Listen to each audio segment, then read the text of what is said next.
Welcome to Backyard Plus. In this video, we show you how to troubleshoot the red D9 and green D10 light on the 77119 heater relay board. Before we get started, let's go over the tools and parts you will need. Tools you will need: Phillips head screwdriver, small flathead screwdriver, and a multimeter. Parts you will need: 77119 heater relay board, 77087 motherboard, and 73225 control hand. Step 1. Remove the equipment door and the IQ 2020 control box lid.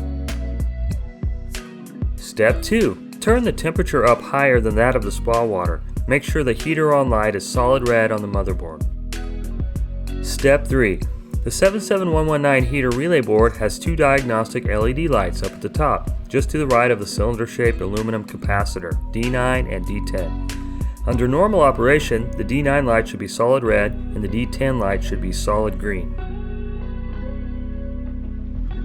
Step 4. If the red D9 light is flashing, it is an automatic failure of the heater relay board. The 77119 heater relay board must be replaced. Step 5.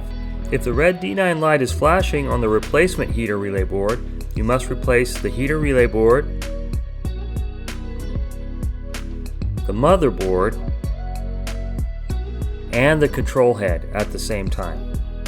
Step 6. If the spa is not heating and the green D10 light fails to come on, check the incoming voltage on the heater circuit. And check the voltage going to the heater at H1 and H2. If you have no voltage going to the heater and no green D10 light, it is an automatic failure of the control head. The control head must be replaced.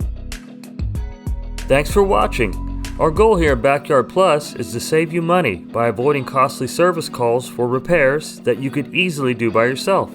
If you have any questions or need to place an order, feel free to give us a call at 805-541-9000 or visit us online at backyardplus.com.